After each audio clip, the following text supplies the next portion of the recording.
Got him.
Good evening, everyone. I'm Mary Easley, and welcome to the North Carolina State University's Green Millennium Seminar tonight with Charlie Rose. First, I would like to ask all of you, if you have your cell phone with you, please check it and turn it off. So if you would do that now, that would be a wonderful thing to do.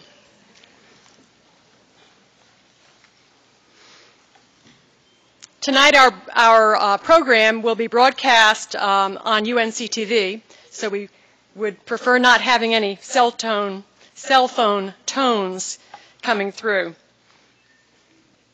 Now, as you came in, each of you were given a small card, and that card is so you can write down questions or question for any of our panelists.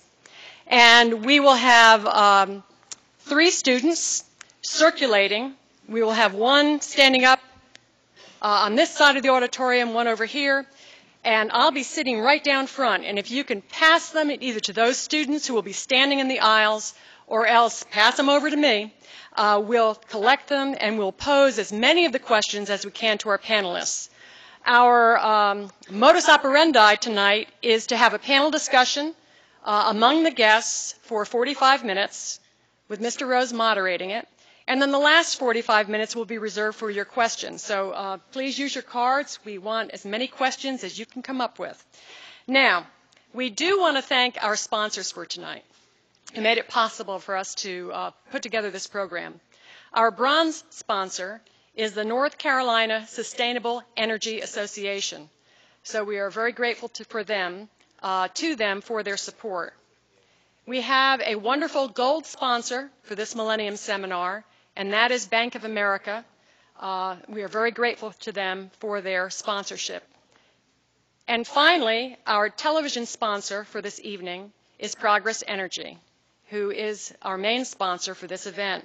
So please join me in thanking our sponsors.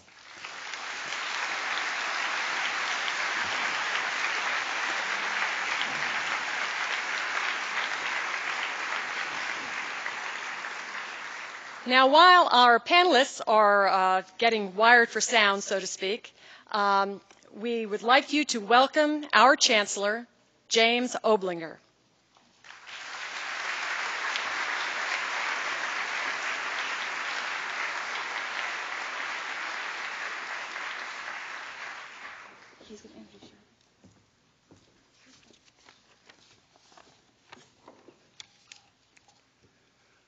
What a good evening, everybody. How are you?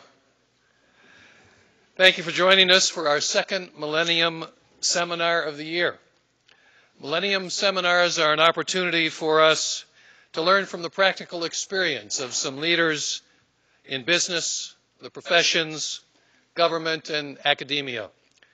As a result, we hope that you will be both challenged and inspired to gain greater knowledge of subjects that have an impact on our state, on our nation, and in fact, our world. This evening you will hear a panel discussion titled The Green Millennium. Our speakers will engage in a discussion of the possibility of sustainable design theories and green design practices coming together in the architectural world. Moderating the discussion tonight is an Emmy Award-winning journalist, a consummate professional. Charlie Rose is the executive editor and anchor of Charlie Rose, the nightly, hour-long interview program that engages in one-on-one, in-depth conversations and roundtable discussions about important issues and ideas of our time. Since 1991, the Charlie Rose program has become a unique venue for individuals in politics, the performing arts, literature, film, science, medicine, and business. During his career, Mr. Rose has received numerous journalistic awards and honorary degrees. He is also a member of the Council on Foreign Relations. A native of Henderson, North Carolina, Charlie graduated from Duke University with a BA in history and a JD from the Duke Law School. He resides in New York City. Ladies and gentlemen, please join me in a warm welcome for Charlie Rose. Thank you for being here. We appreciate it a lot. Thank you.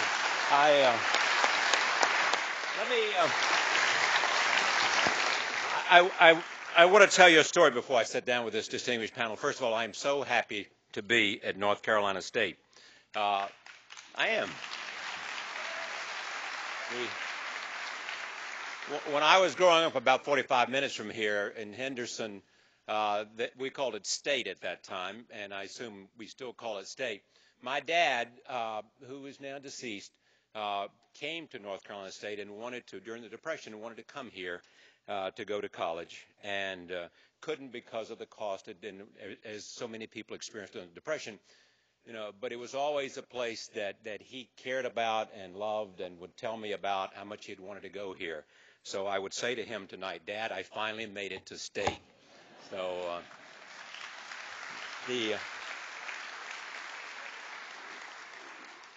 there is nothing more important in terms of the health of our planet, in terms of the health of our nation, beyond our relationships around the world and conflict around the world, than how we treat this planet. All of you know the Green Revolution is upon us, and it is demanding of everybody, including people who build buildings and including people who design cars, and including all of you, to do something, to take responsibility for the life that you live. And so we want to talk about that from a building standpoint this evening. And what I ask of you is let what they say resonate, and we'll have a dialogue with them, and then participate. So remember that we'll have a place where you can go and ask questions or microphones for you. So after we do this conversation, in terms of my part and the dialogue and their interchange between themselves, I want to be less of someone who's simply directing traffic and more someone who's stimulating them to talk among themselves. But let it resonate and participate. Or if there is anything that's important now in the age that we live in, is participation. So as they talk and expand and discuss their ideas and express their opinions and give us the insight of their experience, let it resonate with you, and then ask your questions. Don't assume that I'll have all the right questions. Your experience should dictate what it is that commands your curiosity. Having said that, thank you again for allowing me to be with you, and I'll start the dialogue over here. And I'll start that by introducing people that I know and respect. On my left is Thom Mayne. He is a founder of something called Morphosis, and he has been on our program for an hour. He, in 2005, won the Pritzker Prize, which is the most esteemed prize that you can win in architecture or receive in architecture. He's also a tenured professor at UCLA. He is a man who graduated with a master's in architecture from Harvard. His buildings include the Federal Building in San Francisco, the Wayne Morris Building, Courthouse, the University of Cincinnati Student Recreation Building, and he has in progress a number of buildings, and we will talk about some of those, and hopefully we'll have a chance to see what he is doing. To his left is the dean, who you know. Dean Malecha is the dean of the State College of Design. He's been that since 1994. Also has a master's degree in architecture from Harvard, and he won the Topaz Medallion for Excellence in Architectural Education. And to his left is Dick Jackson, a professor at the University of California, Berkeley, School of Public Health and the College of Environmental Design. He is a co-author of Urban Sprawl and Public Health that was published in 2004. And during the Clinton administration, he served as director of the CDC Center for Environmental Health, and since 2005 has served on the board of directors of the at the American Institute of Architects. So I'm pleased to have this kind of group here to talk about the idea of buildings and the environment we live in and what we mean by sustainable design. Let me just begin with Thom and say, what are we talking about when we talk about when we talk about sustainable design, when we talk about looking towards building buildings that are respectful of our future energy demands?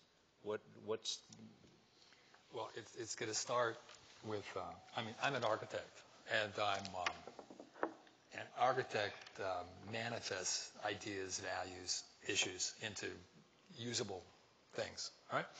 And it covers a huge spectrum of information. So to begin with, I'm going to say that environment is part of a total program. It isn't the program, right? And it's and today we have huge capabilities of integrating large amounts of information and distilling that into our work. So when you come to energy, so we're looking at a building as its response, urbanistically as a response to a program. We could go right down the list. And then with that would be environment. And it's to start with, it's going to have, I think today we think about our work in micro, macro terms. We think about it within broader global terms, and that's a very vibrant conversation today, that people are becoming more and more aware of the power of our individual acts as it reflects to a larger situation. And we're interested in very particular ways in architecture having to do with the increasing a more efficient profile of the way we use energy and the way that we distribute toxins. Simple as that. And so as an architect, and we'll talk about it as the evening goes on, we can show work now that radically changes how we use energy to the point of over 50%. And we can do that. You can reduce the energy demand by 50%. Our building in San Francisco is actually in the 60% category by really rethinking not just I think a lot of people think about it in terms of mechanics, the use of air conditioners, the use of fresh air, et cetera, but it's actually the shape of the building. And it's the actual formation of the work that's important. Our NOAA Center is underground. And it's, it gets even more complicated. It's both the reality of how you do something and if it's didactic. Does it actually talk about it and help kind of push the idea as a visually so you can understand? Does that make sense? Yes, of course right? It does. Yes. So you can do it just in a purely mechanical way, which is quite invisible, and produce an extremely interesting building, or you can do it with landscape, or you can do it very, very kind of purposely. That is part of an educational project that's trying to kind of allow people to understand architecture is a radically changing idea. In my case, it's an interest in architecture that's becoming more and more connected with landscape. So the idea of landscape and building are becoming more connected. And all of our work is interested in that right now. Here's one thing he did. He built a building in which everybody knows about corner offices. He built a building which he eliminated the corner office so that every space could look out on the landscape. And we reversed management and staff. The staff gets the edge. The management gets the middle, which, by the way, Harvard, any business model will tell you that's the way it should be. They don't want the management at the edges. They want the management at the center of activity. Right. And in an open environment, too. That's right. Right. What would you add to this, Dean, when we think about what it is our topic is and add to what Thom just said in terms of our definition of terms and understanding what impact we can have? Well, sustainability is defined as enduring prosperity of all living things. That's the official American Institute of Architects definition for sustainability. And if you think about the role of architecture, landscape architecture, design generally in a culture, the mark of a culture is how it designs its artifacts, its buildings, the clothing people wear. When you actually think then about the thousands of years of experience, some of what we do in sustainability is actually quite ancient. And for us in this age, after we've had this rush of energy consumption and cheap energy, a lot of what we're doing is having to rediscover things that was really the fundamental part of every building. High ceilings, air movement, proper orientation of the sun, the correct use of the landscape so that you could use passive measures as well as active measures. The whole idea that you can open buildings up and people can live in them and move in them. And that's one level of strategy. Another level of strategy is for us to become conscious about where those materials are coming from and what is the energy being used to make the materials in buildings. How many trees are being cut down and where are those trees coming from? How is that pipe being produced? What is the toxic waste that's resulting from And what new materials can replace wood? And what new materials can replace wood? A whole discussion of nanomaterials. If we can make, in the College of Textiles here, they produce a fabric which actually changes its molecular structure according to the temperature it's exposed to. Why can't you make building skins that do some of the same things? We need to take a look at that. But then there's the third level. And the third level is an interesting one, and you began to get at that with the management structure of a building, and that is How are we going to live in our buildings? How will we change our culture so that our culture returns to a more reasonable interrelationship with the buildings we make? And that's where we deal with environmental health, and that's why Dick's presence on this panel is so important, because we cannot eliminate that. So it's very much an integrated practice discussion where the architects have to be involved, the full spectrum of disciplines, intimately involved with the landscape architects, with the industrial designers. But one of the reasons he's my good friend is he refers to architects as the ultimate healthcare providers. And so that leads me to Dick's answer here. That's a perfect cue for you. I hear a child in the background. I'm a pediatrician, so let me know if you need any help. I spent about 30 years doing environmental health, first in the state of California and then for the Centers for Disease Control. I worked on asthma, and as we thought about asthma, you thought more and more about air pollution and temperature. Well, if you want to do something about temperature in communities, you got to plant a lot of trees and you got to reduce the heat load into the environment. If you want to reduce the amount of ozone being produced, reduce heat, reduce the amount of travel in cars. So suddenly, how we're building our cities and how we're transporting people is a health issue. And if you want to deal with water issues and pure drinking water, getting water to rain to go into the ground instead of running off impervious surfaces into our rivers, into our drinking water sources, that's a health issue. And if you want to deal with the catastrophic obesity epidemic in the United States, you know, a third of Americans were overweight 25 years ago. 2/3 of us are obese now. 25-pound average increase in weight over the last 25 years. And a third of our kids will be diabetic in their lifetime if we continue with this weight gain trajectory that they're on. First generation in history to live less long than their parents. And so suddenly, how we build our communities, how we change our diet so it's full of fruits and vegetables, locally grown food preferably, how we move our bodies around. Having machines do every bit of exercise in our lives is dangerous, actually. We need to be doing a lot more exercise. Our kids are desperately unfit and very much out of shape. And if you want to get them to be fit, we need to build communities that entice us to do incidental exercise. We want to build buildings that entice us to walk up the stairs.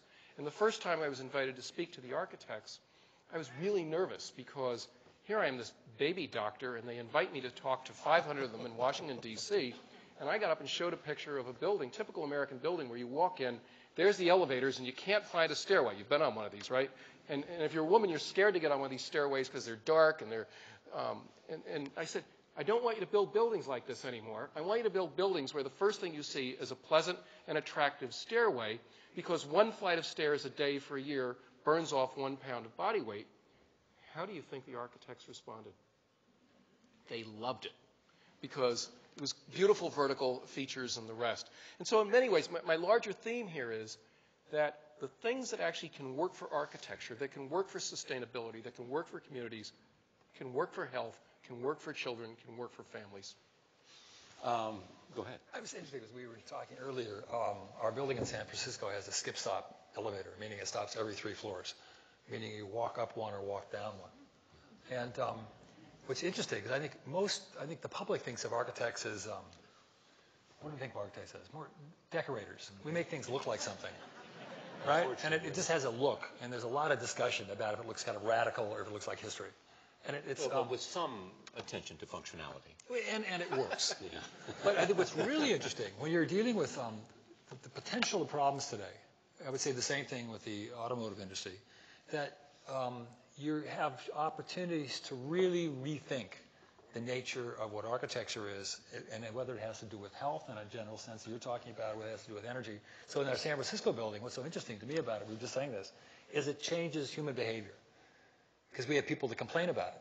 They don't want to walk a step up or down. They don't want to go up or down. And we calculated they're going to do it 6 times a day, entering, leaving, lunch, and a couple times in between.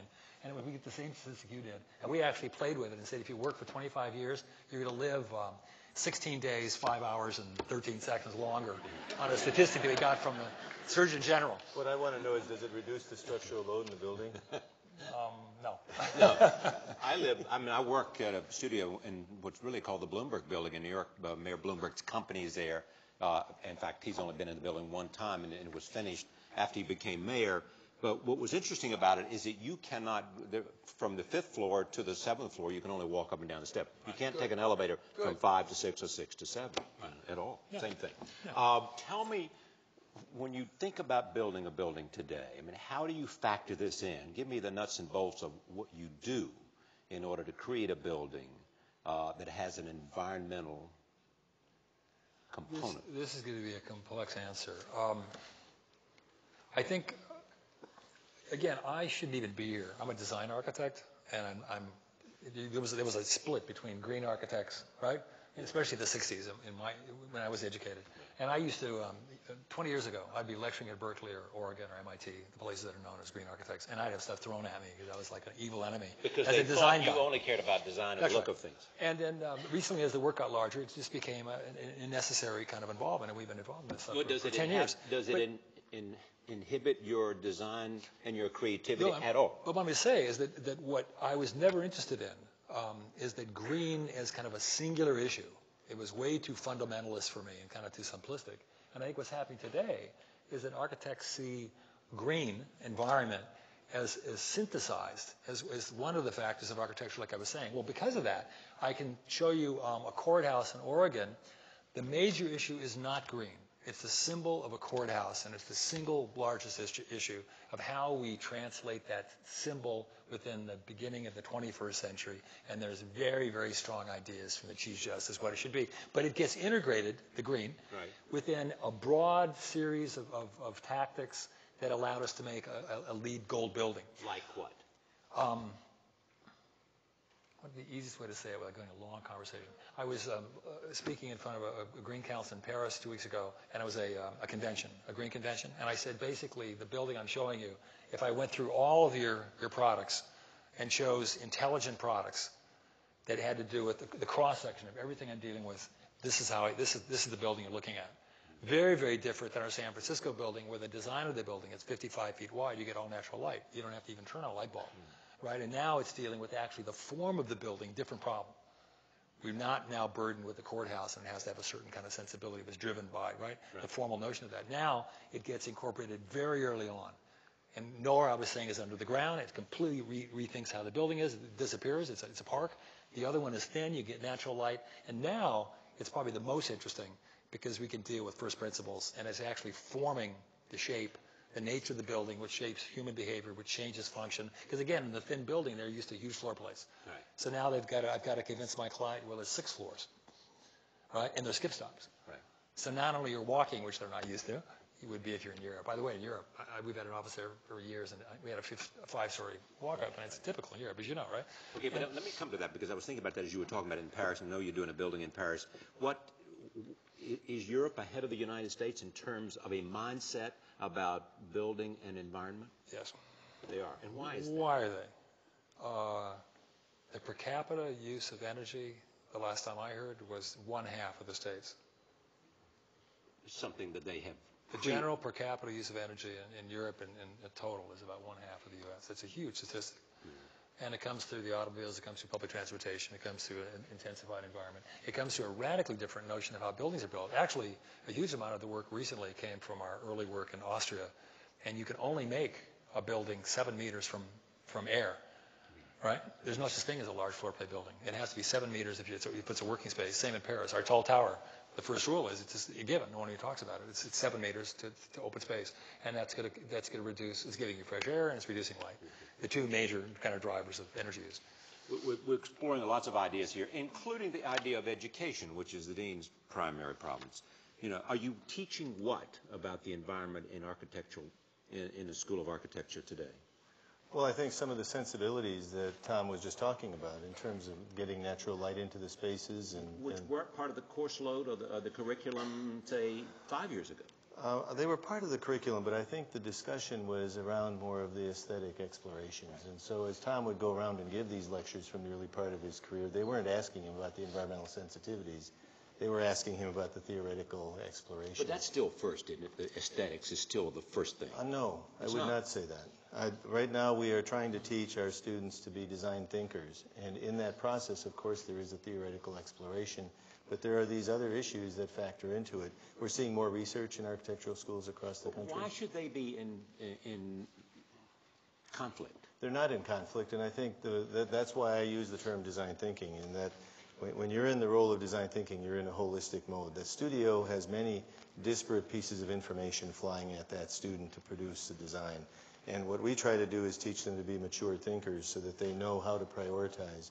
And we're teaching them about placing emphasis on both the very traditional ways of thinking about buildings, but also very consciously dealing with the movement of the sun and material choices. So we really are getting into that. I want to come back to a point about what's happening in Europe a little bit. There's a couple of factors at work in Europe and why those schools and those practitioners are a bit more on focus. One is their energy costs have been very different in Europe for a long time. Their cultural context is part of it, but to be truthful, the Europe everybody thinks about as being wonderful and far superior to the United States is the center of those cities. If you drive between Milan and Vicenza or Venice in Italy, you will find all of the same problems in Italy, northern Italy, that you find here.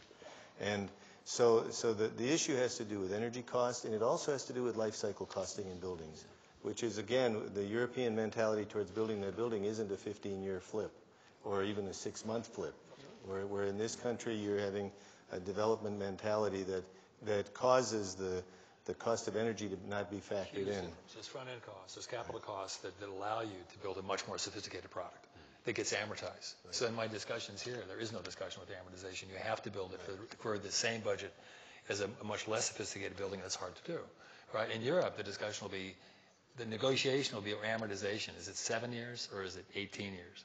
And that's what you're arguing. That's going to be the negotiation, right? But there's no question that there's going to be capital put in the project. It develops a long-term project. Most architects I know, as you're building a building in France, and a lot of architects from around the world, Renzo Piano, people like that, are building buildings in New York City. Is there any difference in the mindset of architects depending on their region they come from? I think it's going to be second nature for a lot of Europeans. Yeah, exactly. Yeah. It's not even an issue, I would say, actually. I want to come back to one of the things we talked about, which was this idea of okay, you want to make a building to be environmentally sensitive. Before I get to that, or coming back to that, tell me about making it health sensitive. What elements in a building do that? Back up one step, because I want to talk a little bit about education. 1/6 of all of us spend on a school day part of our day in school. And if we really want to change our environments, we've got to start with our young people. I will posit for you that every single child in America has the right, or ought to have the right, to walk or bicycle safely to school, which means we're going to have to build smaller schools, and we're going to have to build proper sidewalks. We're going to have to stop rounding the turns and making the roads 7 lanes wide when they only need to be 4 lanes wide, and put proper crosswalks. There are countries where children go to school without having to go across a dangerous intersection. And when you build the schools, they ought to be built the way we did in the 1920s, where they were temples of learning, instead of portables and things to knock down and move away a few years later.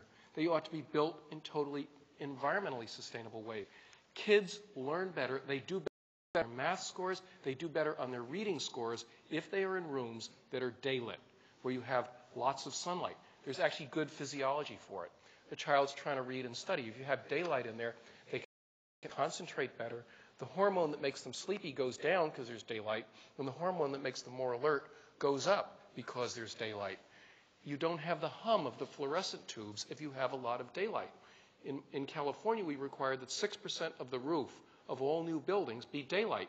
It's nonsense to be throwing away God's daylight and then lighting a room with fossil fuels. We have to have daylighting in the rooms.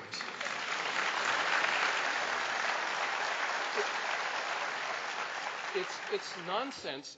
I was complaining to my colleagues here on the way over that in San Francisco, the worst air quality in buildings are on days when the weather is most beautiful, because they're not pushing air into a sealed building when the air temperature is correct.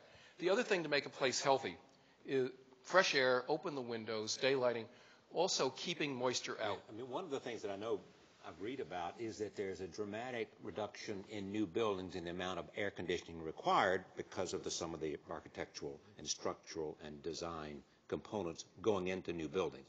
What are we talking about when I make that point? In other words, how do you reduce the air conditioning that's necessary in a new building from a design standpoint? You're reducing the load, and it depends where you are. In California, you're taking out sun. So our building in San Francisco has a second skin. I think you've seen it. It has a metal skin, and people look at it, and it doesn't look like a normal building because it has this perforated skin on it. Well, it takes out 50% of the heat. Well, we've reduced 50% of the heat before it touches the glass, and the glass is also high-performance glass. So essentially, on the south side of the building, we're reducing a huge amount of the load that's building up, which is the car effect, right? A car on a cold day builds up heat. And the Paris building does the same thing, but it goes east, south, west, and it completely kind of completes that cycle, and it just reduces ambient load. And then with that, the thinner building, you get less requirement for, again, the shape, less requirement for light, even the need for light. And it's actually hugely a part of when you really look at architecture's performance today. And again, if you parallel it to the new aircraft, new automobiles, the kind of thinking, it's getting more and more performance driven. That's what you were saying earlier. It's like, we've been together before. How do you say that? It's not, design isn't just a formal idea. It's the result of a thinking process. And the thinking process starts with a discussion of some determined idea of performance. What are you demanding of your product? And we're talking about this case, performance. It's directly connected to health and the use of energy and the exporting of toxins. How pervasive is the ideas that we're talking about within the architectural community that is designing office buildings today? It's a major priority of the American Institute of Architects. The 2010-2030 challenge is it's being put into the Code of Ethics for architects. The discussion right now has just left committee to go to the National Board to enter the Code of Ethics. It's going to become part of the continuing education requirements of the American Institute of Architects. It is a major priority because we recognize that the well-being of our culture has a lot to do with our ability to reduce the energy consumption of buildings. 76% of energy generated by power plants goes to power buildings in this country. 70%? Over 70% of the energy generated at power plants goes to buildings. Yeah. There was a study done by the American Institute of Architects on that. The number one cause of greenhouse gases in the United States is related to the building industry, the design of buildings, the construction of buildings. So this is a major priority for the American Institute of Architects. And do you see a responsiveness in terms of, you would know this, Thom, in terms of clients? If you go to a client and you want to build a building, if you can reduce their energy costs, you can build a better building, I would assume. Yes? Or you can have more money to spend on other things. Or you can make it less expensive. An honest answer. Yeah. Spotty. More so than 10 years ago, without a question. But this is a culture that's driven by economic demands, really. But if you can reduce energy costs, if I'm going to be optimistic, it's increasing. There's no question. It's an issue that more and more people are looking at. I think it either has to reach a higher state of crisis, or it has to be just extremely clear in its economic advantages that you can actually statisticize it. And it represents its savings that you can, right? But there's no doubt the Green Revolution has reached a critical mass, is it not? Or not? That didn't look like a big yes to me. No, there's no question that it's an extremely kind of vibrant conversation now with the public. But again, I'm an architect that builds buildings, so I'm at the end of the cycle in a way. Right. When someone's deciding they're investing $200 million, and of that investment, X amount is going to performance. Somewhat radically, let's say, increasing performance. Now we're dealing in the reality of those belief systems. So it's still a hard sell. It's increasing, but it's not an easy sell. But on the other hand, we do see from the National Council of Mayors a buy-in to the notion that all new buildings by the year 2030 will be carbon neutral in their power generation, and that's also the National Association of County Governments have joined on board with the American Institute of Architects on that. So I would argue that we are finally reaching that critical mass. Okay, standards. I mean, what's the bar here? And what's the reference point in terms of making your building both both green and healthy? There are independent groups. You've got the Society for Heating and Refrigeration folks that set up standards. You have the LEED, so-called LEED standards as well. Right. I have to say, as a health person, I've been unhappy that you get points for capturing water, but you get no points for putting in proper stairways. You get points for a bike rack, but you get no points for a bike route to the bike rack. So I think there's a lot of consciousness shift that has to occur. But who determines the standards? They're self-identified groups that eventually everyone rallies around. Who wrote the LEED standards? Gentlemen, the LEED group, I don't know. The LEED's board. Right. I just met with Rick Fedrazzi, and they're looking at the third phase. We couldn't even get a LEED's rating on the San Francisco building because the joke was the bike rack and the DG, the ground gravel, equaled air conditioning. Well, the air conditioning was for 750,000 square foot building. And they're not defensive about it. They're talking about it. They're looking actually at one of our buildings, and they're going to rewrite that because they know they have this problem. I want to tell an unhappy story and a happy story. Let me answer his question, then you can tell the happy story. To be fair, there is something called the U.S. Green Building Council, and it is comprised of builders and architects and people who are passionate, and that is where those standards emanated from. There's a great deal of work that needs to be done with those standards to improve them, but as an initial jump start in the United States, I think it has done its job. It has made a lot of people aware of the problem and given them a little bit of a reward system. But you're right, Thom, it needs a lot of work. You realize we come from, he's speaking for the AIA and a broad group. I'm an outsider, always kind of chipping away. So I'm going to be a little more pessimistic always, maybe. You're not much of an outsider. That's right. Not many Pritzker Prize winners are outsiders by definition. Right. This is the ultimate establishment prize. That's right. Dear, exactly. The two things I want to talk about in terms of bring some of these ideas in.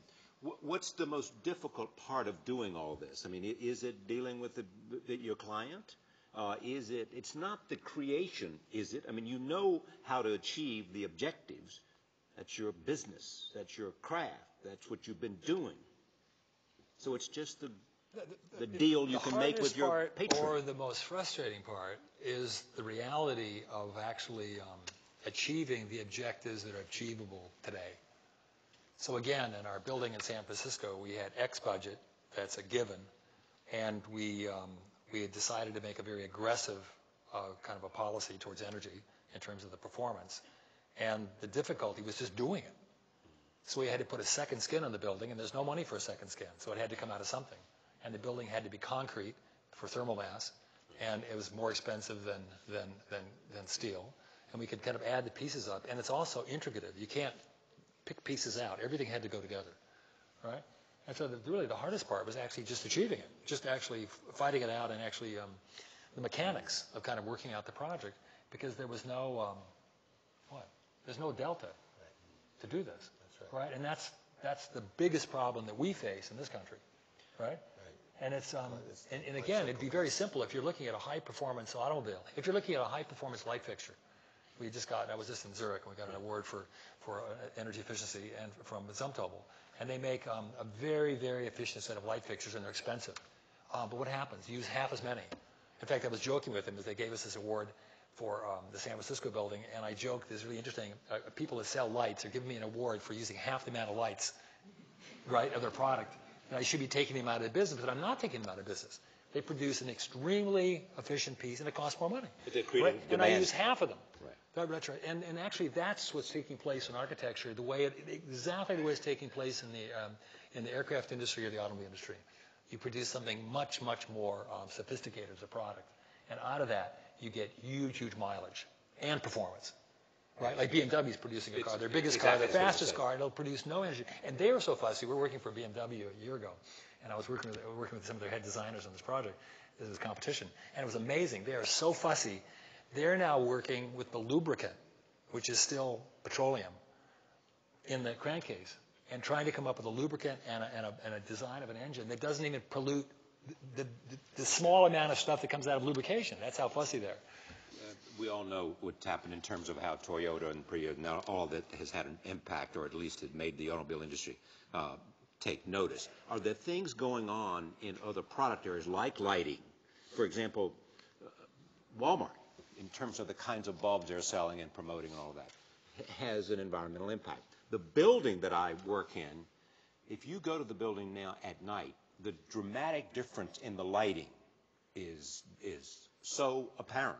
A year ago, wasn't true. Now, we have in New York a city government that emphasizes environmental responsiveness. I assume that's happening in San Francisco, in Los Angeles, in Chicago. That's the Mayor's Council and in Raleigh. Resolution that it's happening in all cities to some extent. But is it just large urban centers, or is it happening in the rest of the country? No, I think it's happening in any city that takes a look at its operations from a life cycle cost basis. How much does it cost to light that parking garage in the center of the city? How much does it cost to operate the buildings? And like I've said, we have a major confluence of interest between the American Institute of Architects and the National Mayor's Council on these resolutions for the 2010-2030 challenge to be carbon neutral in our buildings. So I think as long as you're in the position of responsible use of resources tied to tax benefits, life cycle costing, you're going to see it happening. Nick, who's driving the health side of it?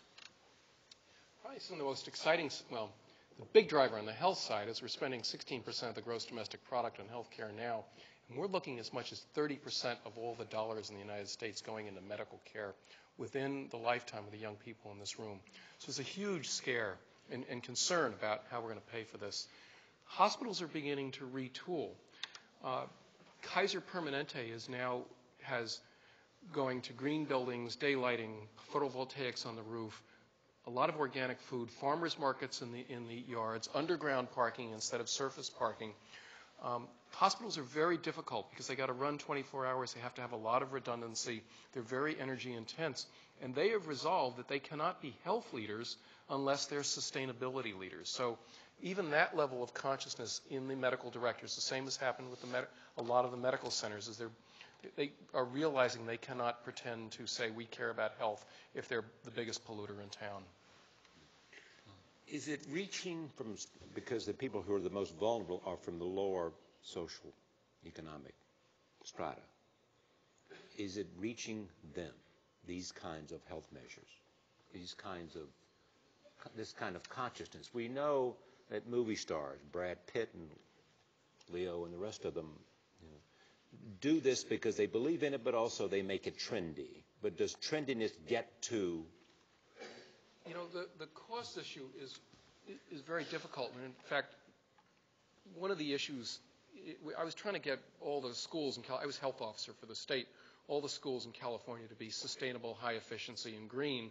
And we couldn't get the bill through because the payback was it took more than 2 years. And so how you're doing the cost-benefit equations comes out all the time. I was very involved with childhood lead poisoning for many years. If you want to do something about childhood lead poisoning, get rid of the windows in old houses. But the payback of running a purely lead prevention program, childhood lead poisoning prevention program, getting rid of windows in old houses, isn't there. But if we said, if we got rid of the windows, we would prevent lead poisoning, we'd create a lot of energy efficiency, we'd reduce the cost for the poor people who mainly live in these places, and we'd reduce fall injuries because a lot of these are bad windows that children can fall out. We started to actually look at summed benefits rather than all these isolated benefits. We could do this. I don't understand what you're talking about, because if you're talking about reducing windows, I thought our entire earlier conversation was about the value of light. No, I'm saying that we need to replace these very bad, old, dirty, inefficient windows with high-efficiency windows. But poor people can't afford it. We're going to have to figure out ways to make it work. Residential different than commercial? Because is the same amount of attention being placed at the residential level? You used to do residents. I don't know if you do them anymore. You started out doing residencies. Right. But do you do them anymore? Not really. No. But I've never seen it. See, what's great about him is that we've done programs, and you can look in his eye, and it's incapable of misleading you or telling you. I know people that are doing houses. Oh, you know some of your friends are doing houses. A house is a much simpler problem to solve. It really, Smaller. anybody can make a residence extremely efficient today, and there's absolutely zero reason not to do it. What is it happening in residences? Yes. Here's the guy. Is it? Yes, I would say it is, but in limited ways, because the message has not yet gone out to the people who are building houses with the idea of flipping that house in as short a time as possible. But we don't have home buyers asking. We ask very carefully what the mortgage will be. Right, exactly. We don't ask very carefully what the energy cost will be, or what the energy consumption is of the appliances in the house. Those are really unanswered and unasked questions. And so I would say it's happening in the way that people are marketing houses.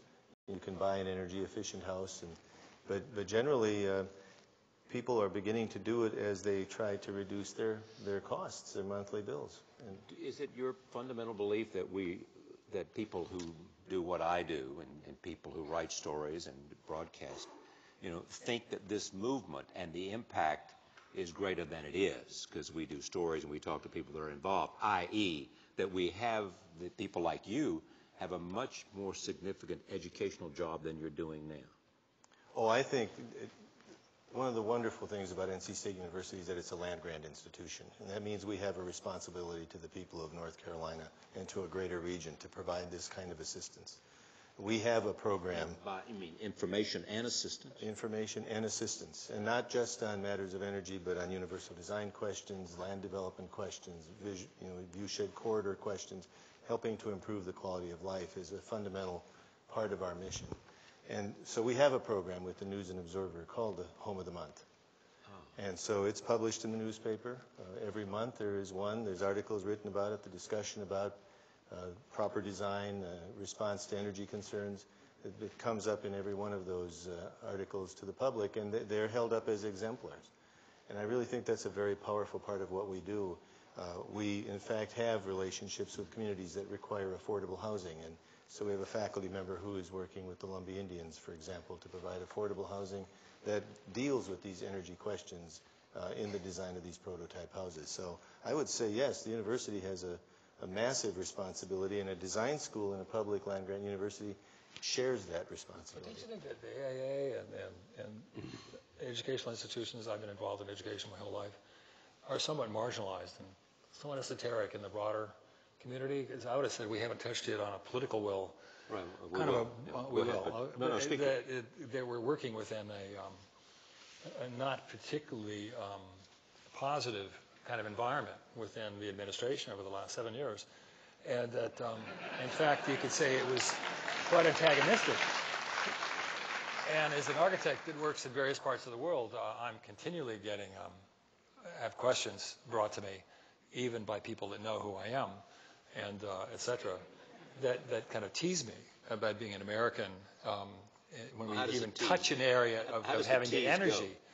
It goes that it's the stuff everybody knows, that we're using 25% of the energy with whatever it is percent of the population, 5%. And it's a 2-to-1 relationship. If I'm anywhere in Europe, that you're using literally twice as much energy per capita, and it goes on, and we're seen as gluttons, literally just gluttons, and it's embarrassing to be in a position as an American to have a person that's proud to respond to this, and there's absolutely negligible, if not just about negative, kind of interest. Well, I think we have to, at the broader political level. We have to look, Thom. I agree with you, and I'm regularly invited by the European educators to do programs with them, and I agree with you. They can't figure out why, with all of our industriousness and business skills, we can't figure this problem out. I mean, basically, that's what they're sort of puzzled by. Such an entrepreneurial country. They would have figured that we would have had this problem solved. But let me just take one small ago. example there. What's the difference in the emission, just an example, emission standards of automobiles made in Germany and the emission standard of automobiles made in Detroit? I can't quote for you the exact... But is it wide? Oh, it's very wide. Well, we were talking about BMW. BMW has a recycle program at the construction of that automobile. But even that, knowing the emission, it would be CC, the engine size, and weight. Right. Would be, and it's going to be probably half or something. Right. You get us right back to the half. You think? Well, not counting public transportation, as you know, if you're in Europe, right? Like automobile is absolutely the second mode of transportation. Exactly. Right. You're on a train. A train is one of the most efficient. But I just want to speak to this issue of the next generation, though, because I offer a course on built environment and public health, and the students are hungry for academics that integrate all these issues. And the academic institutions are so stovepiped and so super specialized that, and yet the students are arriving saying, I'm worried about the future of the planet. I'm worried about energy efficiency. I'm worried about my children. I'm worried about paying my bills. And they see this as all whole cloth, and yet we don't have an academic framework that actually can nurture those interests and help them develop to deal with 21st century problems. We're doing fine with 20th century problems. Wait, I don't understand. We don't have an academic framework. We mean we our, don't our have students can go. We don't have courses, or we don't have. Yes, exactly right. We don't have courses that would other than very few places that would integrate public health, the built environment, would integrate all these energy efficiency at a very high engineering level with sustainability, with how architecture. about UC Berkeley? You know, Berkeley's as fragmented and stovepiped You're as part any of two place in the separate world. Departments. Yeah, and a mile apart, that's right. But the larger issue that we have got to reinvent academics to deal with 21st century problems, and that people staying in stovepipes aren't going to be able to deal with them. But that's really fascinating. Now we're going to open it up to this huge territory. I would say it's challenging absolutely fundamental belief systems, which are theological, philosophical questions of how we exist. And the movement, like it or not, and people are they're hanging on. And there's a huge fight in this country that has to do with this broad notion of religion or narrative, kind of why we are who we are. And it's moving towards a biological, ecological understanding, period. Darwin had it figured out in a very simple way, and it hasn't changed, right? And if anybody has a bypass surgery that doesn't believe in evolution or the broader terms of evolution, you just don't know anything. Ask any doctor, and you can't even understand the enzymes in a body without understanding the relationship of modern biology. And what's going to take place, I'm thinking of education now, is it's going to require an enormous kind of shift of how we exist in a world that we understand integratively. It's about in systems biological, that interact. chemical, physical terms. Right? It's about collaborative. It's completely fascinating what's going to take place. It's about collaborative intelligence, and I know that with my faculty here, we've had discussions about when do you stay within the core of your discipline, and when do you create these partnerships? How do you drop these boundaries, and how do you start thinking so that you can move across academic units within the college and within the university? It's about partnership and collaboration. It's about when to involve industry in those discussions. And I would agree, we're looking at new forms of education, whether it's called distance education or lifelong learning. We're talking about education not stopping. There are certain markers along the way, but certainly you never stop learning, because some of the discussions we had earlier, 5 years ago, there wasn't even the technological capability in schools to address what you're talking about in terms of design of skins of buildings. So technology is moving at us very quickly. Without necessarily the cash flow behind it to do the research to figure out what we're going to do with students.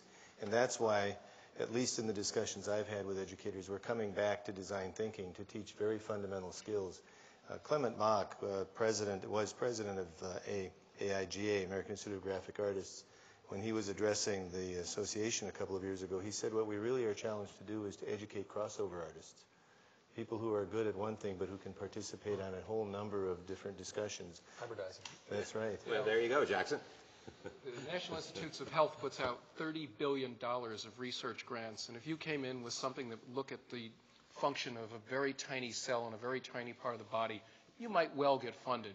If you came in and said, I'm going to think about how we create really healthful places for children to develop psychologically, socially, physically, nutritionally, they'd say, what are you talking about? We have no way of really nurturing the research endeavor about the stuff that is absolutely most important to us.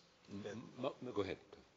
No, Most of the presidential candidates have so far released a health care plan of some kind. Have you seen anything in any of those health care plans, which are primarily about financing, but have you seen anything in those health care plans that speak to the issues you want to see raised? We deeply underinvest in prevention. The reason your lifetime is twice as long as your great-grandparents was prevention. It was clean water, it was clean air, it was immunization, it was public health measures. Of all that increase of 35 years of lifetime, only 5 years came from medical care.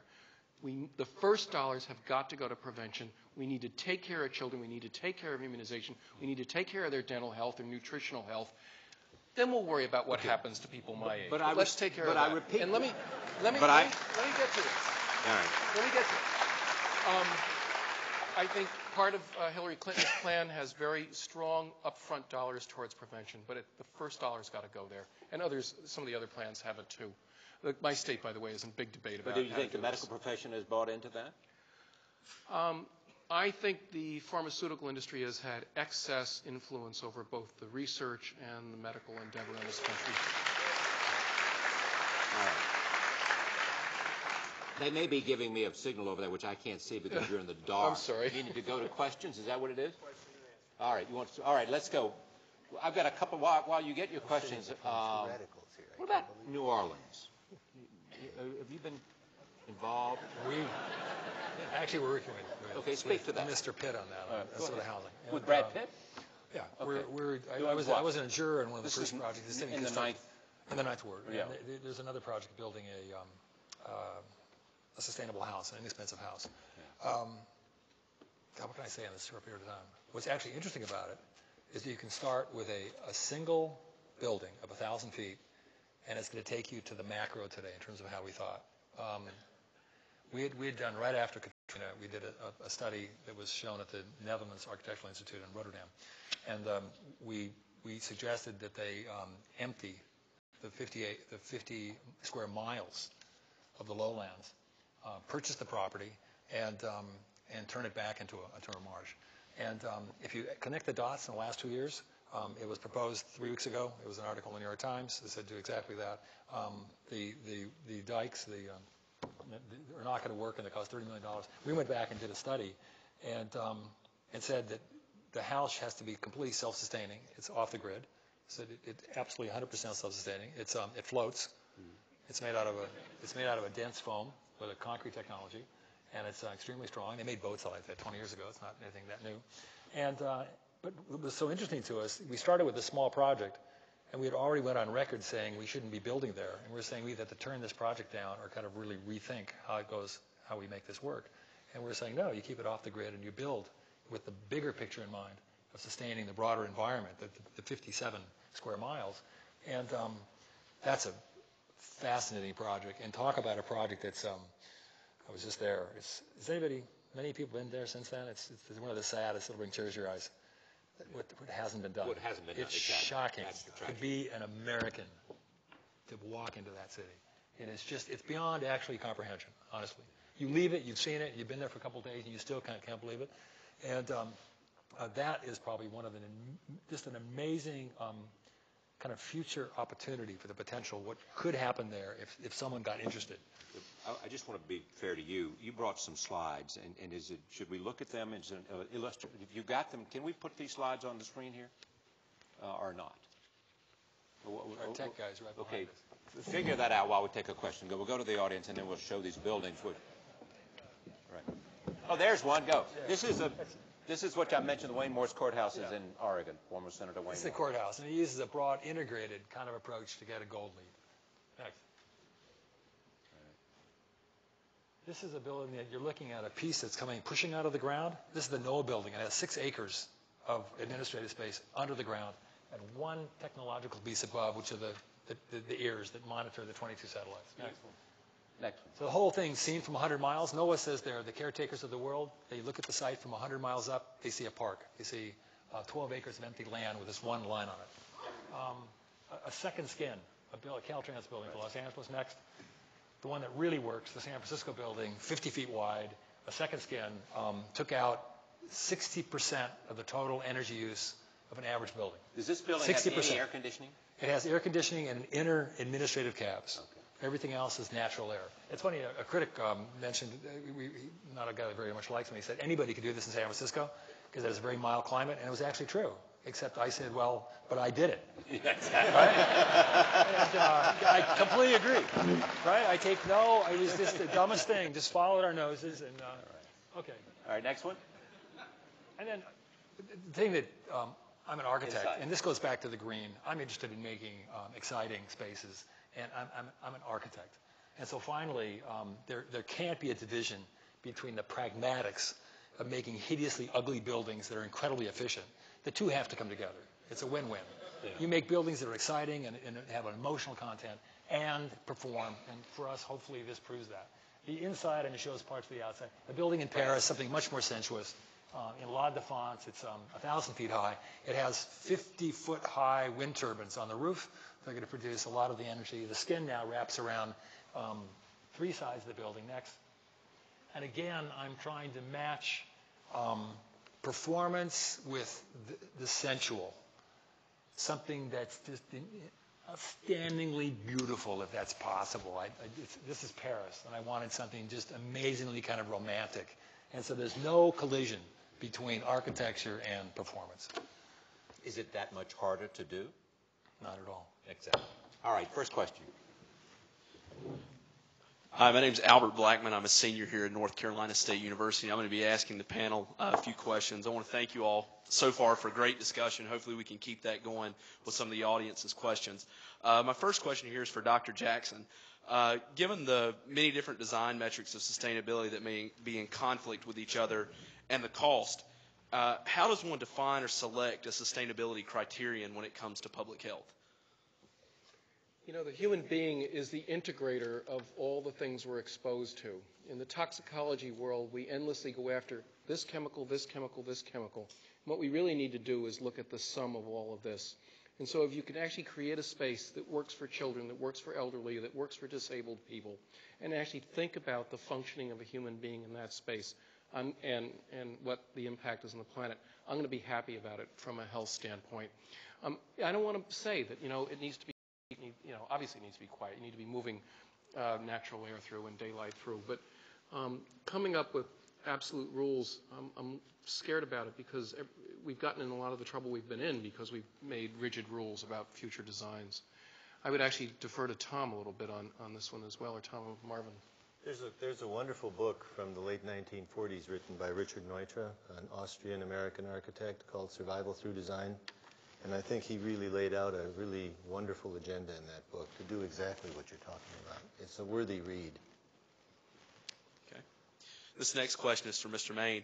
What's the role of location in sustainable development? And this audience member gives the example of if you're in a sustainable house, but yet you're 20 miles away from a loaf of bread, how do you work that out? You mean the equivalency?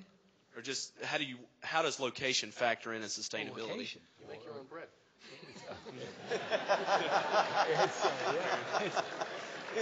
There you go. Yes, it's everything. I mean, it's the approach of a project in Los Angeles and in San Francisco and Anchorage, Alaska are completely different projects, right? It's again, you're talking about first principle. You just start asking very basic questions of the forces, right, that are taking place on a building, and that's how the project starts. I think all new houses ought to, a car has miles per gallon, all new houses ought to have miles per house. And what the average person would have to commute to get back and forth to that house ought to be right on the sticker. Yep, absolutely. I totally agree. Good idea. You need to come up with a standard of performance, absolutely. This next question is to the panel in general. What are the most important steps a homeowner or business owner can take to minimize his or her impact on the environment? I would start with keep it simple. You can quantify total energy use, and you can quantify exporting CO2 toxins, whatever, right? And start with a very simple, because you look at the leads thing, it gets extremely complicated, and we can argue whether even it's completely valid at some points, and it was already discussed a little bit. But I think you want to start very, very simple and look at some total kilowatt per square foot use, and that you can find information on.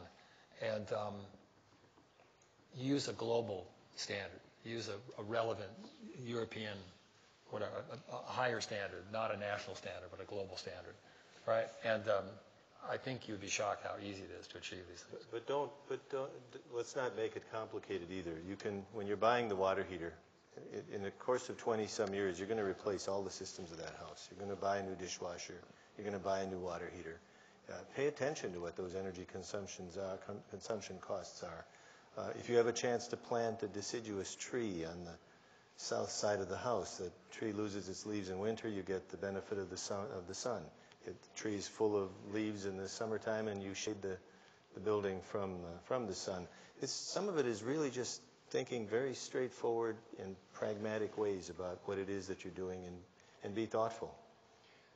30 years ago in California, per capita electricity use was the same as the rest of the country. Today, it's about half of the rest of the country. And the big things that happened were the codes, insulation especially, but all the codes, the window codes. The second thing was refrigeration and cooling. You've got to get those higher SEER ratings in there. And third is lighting, fluorescence. The first lights that go on have to be fluorescence. And that basically is what did it. This next question is along the line of the European standard that's been set. What role has European governments played with private developers in Europe to make more sustainable buildings? Well, there's quite a long history, actually, of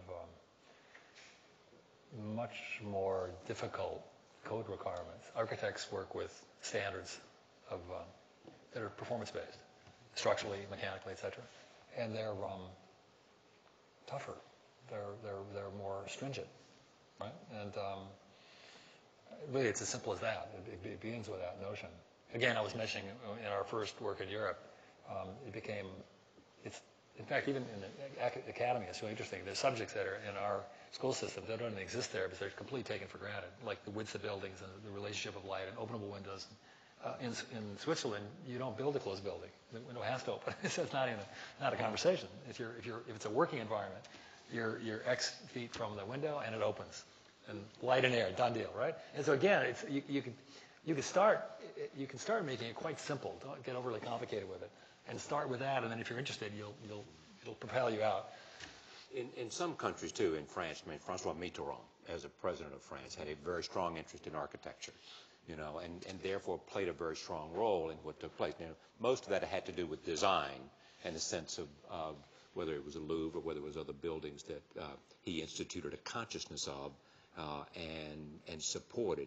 And you don't have that sort of governmental impact here in terms of... You said it again, design, like it's decorating. He made a huge amount of projects, the Grand Projet, 1,000 projects, the parks and open spaces, and you would kick in. Right? No, let me just then, for your benefit, define what I mean by design. I mean landscape design. I mean appearance and aesthetics, and I also mean functionality, and I also mean environmental sensitivity and health awareness. Well, that's the point we've been trying to make. That's exactly what design is. It's all of those things. Well, that's what I was saying to Thom. And one of the... You think I'd let him off that easy, for God's sake? Pushes back. One of the things that Thom said that's really, really important, and that it isn't separate. You can't separate the attempt at the building being something wonderful and representing the best of the human spirit, and say, well, this is going to be energy efficient, and therefore we won't aspire to those other things. But who is saying that today? I think I grew up under an era that it's very kind of puritanical. If something is working properly in the environmental area, you have to suffer. No, not. My wife bought what do you call it? The Honda, the Civic, not the Civic, the one that came before that, the little torpedo one. It's not a car. You can't make a turn on it. It has a radio that doesn't work. It has no insulation. It's so small you can't get in and out of it. And you have to suffer, but you get 70 miles to the gallon. Right? But it's not a car, right? And today you've got to do not both a Porsche. things. Well, but there's no reason you can't have a Porsche that does the same thing. I know. And when you're seeing that developing now in terms of even some of the abhorrent ideas about SUVs, I mean, people who think SUVs are the worst things to the environment that possibly could be, you're now beginning to see the companies try to divine them because that's the only way they can sell them. They realize that that's going to... But the kinds of discussions we're having today is because the Green Revolution has reached a certain kind of critical mass. I mean, witness the fact that Al Gore just got the Nobel Prize, just received the Nobel Prize.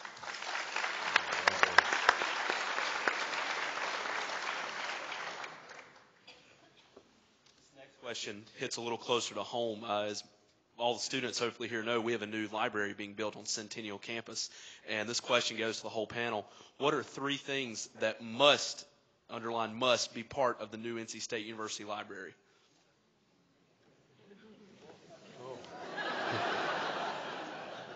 Wow, these are really general questions. I'll take a shot at that. I think it has to be a building like what we've been seeing here. It has to be iconic in nature. It has to speak to the pride of this institution, the search for knowledge that goes on here. It has to be the kind of building that when people come up to it, they feel like they're going to do greater work. They're going to be improved by going into it and have higher expectations for their performance when they leave it. Now, at the same time, it has to be a building that does the responsible thing for energy consumption, life cycle costing. It has to, so that's sort of the second thing it has to do. And then third, it has to be a good citizen of the Centennial Campus. Buildings are citizens. And this building has to be the leader of Centennial Campus. It has to be, when you come onto that campus, it has to be like the cathedral of the medieval town, that you know that this campus is about higher learning and higher research by the presence of that building in its context.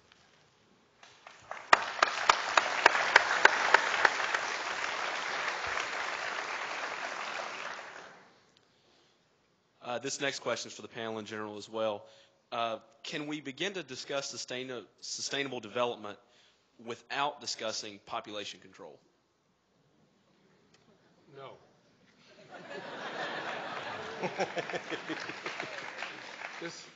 The planet was 2 billion when I was born. It's over 6 billion now. The nation was 140 million when I was born. It's 300 million now. It will be 600 million by the end of the century.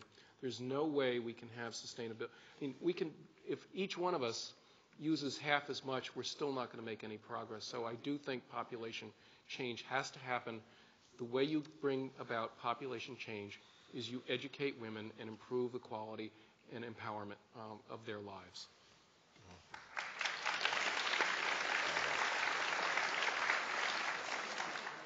Can I just this is really fascinating. I came across an article recently. The countries that have the lowest population increase in Europe, you'd never guess, Spain and Italy. Isn't that interesting? Mediterranean Catholic countries. Why? There's been a complete transformation in women. There's a complete shift in the mentality of young women in that planet. And everybody said, I always said, for sure, Sweden, and Norway, Denmark, Germany. That was 20 years ago. All right? Absolutely. A complete shift in, right? A complete different mindset. So if we have a change in the role of women in the Islamic world, we may see different demographics. Absolutely. Go ahead. Again, this question for the entire panel. How in your own lives are you all trying to live more sustainably? Oh. How do we live sustainably? This is a hard question to ask several of us who have probably large carbon footprints just by the number of airplane trips we take. So this is a problem. I do think that, well, for example, I live within 3 miles of campus. So that's sort of a first step for me, that you reduce that time to campus. I also have been trying to downsize on things, in terms of, it's a small house. It's a small house by American standards, just over 2,000 square feet. But it's not 6,000 square feet. So I think basically those are, and yes, we're changing all the light bulbs, and we're doing all of that in the house as well.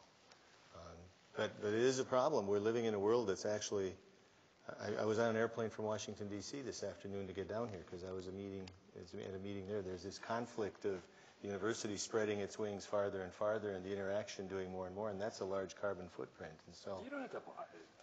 There was just an article that said the total airplane traffic is 3% of the total energy. So my son gives me that same thing. He's into making me a hypocrite all the time, which is, of course, probably true. I want to make a comment. I want to make a comment about poor families, though, because in our country, poor families end up living the furthest away, oftentimes, because that's where they can afford a home. They have to have 2 cars. Sometimes they have to have 3 cars. The kids are all going in different directions. They're not eating dinner together.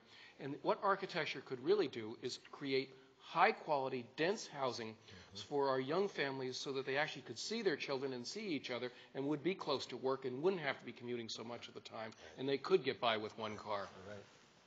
He's such a it's much, yeah. I mean, they asked us personally, but it's such an incredibly complicated problem. Again, this integrative, it's really an urban, right? It's going to take us right into broad kind of questions of urban design and the way we situate our cities and the whole nature of how we understand our societies within constructs of communities, right? Which would have to completely be rethought again. And again, for me, I keep going back that it requires a larger entity. It's a federal. It takes a huge kind of effort and some sort of a.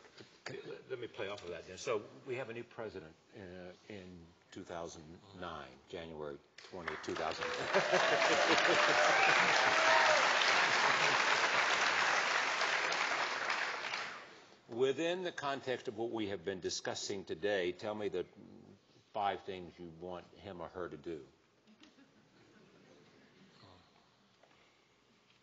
Well, it starts with desire. Again, it starts with there's a particular person who happens to be the president of the United States, and an administration that has no interest in this problem, because any act starts with, right, the desire to produce that act, and then right after that, it's going to be starting to tackle the problems we're touching upon, and it's going to be macro problems, and it's going to start with looking at the how toxins are produced, and it's going to be automobiles and essentially automobiles and architecture, and it's going to be looking at how we use energy. And again, you realize how little desire there is when you really understand how little energy it takes to solve the problems. Because the problems we're talking about solving certainly within, what do you think, 30% ranges or even larger, 50% ranges of increasing efficiency. And you think of that in a gestalt, it's a huge. It's all of Venezuela, all of Iraq, right? It's that kind of level, right? And it's there. We have current technology. We don't even have to put huge amount of money, that's another discussion, into kind of research, which we should be doing for the next generation. But it starts with a high priority of understanding this is a problem in this country and a problem within the globe, right? And it'll be solved. And it seems inescapable. I can't imagine that. It's going to be your interest in, or your discussion of the public being aware and interested in this seems to be a perfect kind of timing for this election, right? It's going to be a major issue. Whoever becomes president will find a responsive public. But there are a couple of other things, and it didn't just start with this administration. In the early 1980s, the Department of Energy related to building energy research was dismantled, essentially. So we went in, we put it all on the back burner. We basically, in spite of all of the information that everybody knew, we've already been through one oil crisis, it was all sort of in a Pollyannish way shoved to the back burner, and we essentially, we pretended it wasn't a problem. And that pretending is catching up to us. And I think the other thing that happens that I hope our new president undertakes is a respect for science. I mean,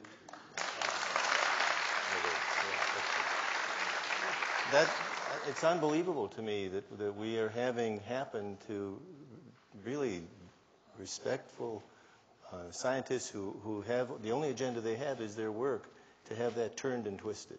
And that's got to stop. Yeah, I agree with that, and you hope that we see more debate about that. But it's also, we are losing in terms of the number of students who are attracted to science, which is not a government policy, which is something else. Exactly. No, I think it is government policy.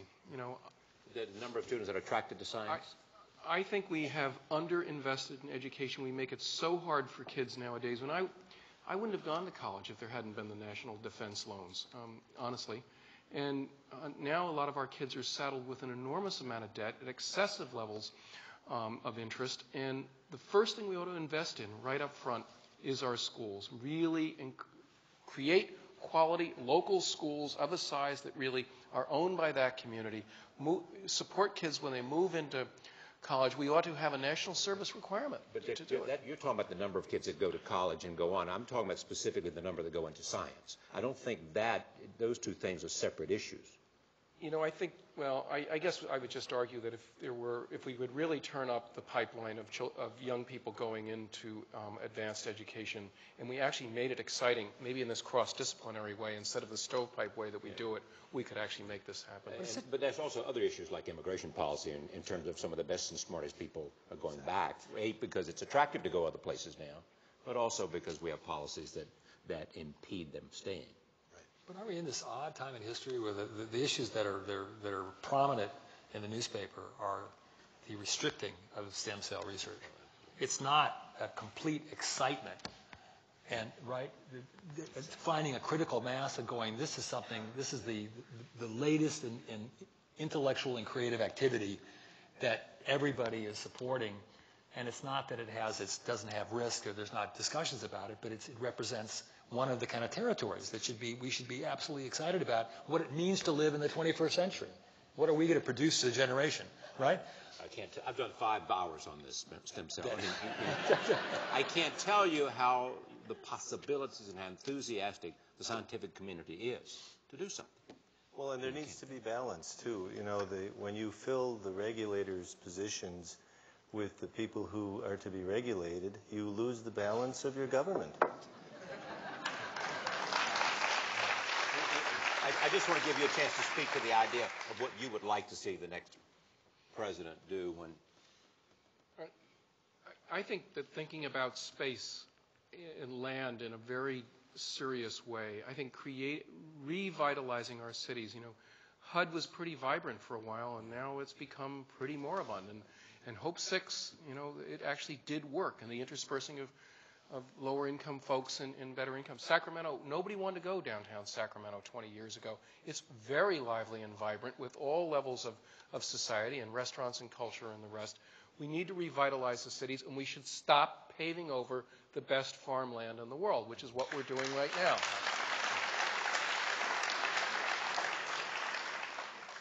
Continue. This is going to be our last question for the evening for the entire panel. If there are so many environmental, health, and energy efficiency and sustainability reasons to improve the design of our buildings and our cars, what is holding back real developments in green design? What can be done to help install environmental responsibility in our society? It's the same where we returned desire, a necessity to do that, and a willingness, or even an excitement, or a necessity to pursue those programs. Government does work, though. You know, when Gore was vice president, a directive came out, we in the federal government could only use recycled paper. It completely changed the whole paper use pipeline of the United States. Top-down leadership does work. I have been in meetings where we declared that all the environmental standards ought to be benchmarked to the well-being of children. It completely changed our approach to pesticides and air pollution and water pollution. Who's in charge really does matter. And we should believe in our legislative process, too. I mean, right now there are 3 House resolutions being debated. The American Institute of Architects is supporting the Clean Energy Act, the Carbon Neutral Federal Government Act, the Renewable Energy and Conservation Tax Act. Thom was right. We've got to get the structure for government to do what government needs to do for us. We somehow have forgotten that there is a role for government in this country. We need leadership. We need leadership. Right? It's just that. It's that simple.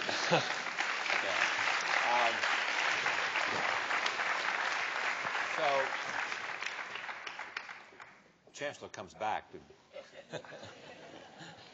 Thank you very much for allowing, let me just thank Thom Mayne, Dick Jackson, and your own dean for joining us here, and for you for coming and being such an enthusiastic audience. It's been a learning experience for me, and I look forward to being able to say hello to some of you at the conclusion of this.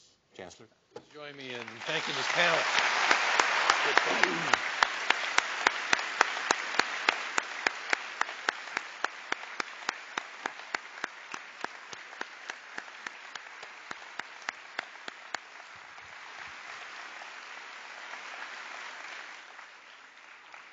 And what a wonderful audience you've been. I just have a footnote to how wonderful you've been as an audience. There are 40-plus people downstairs in another site because this is a capacity crowd.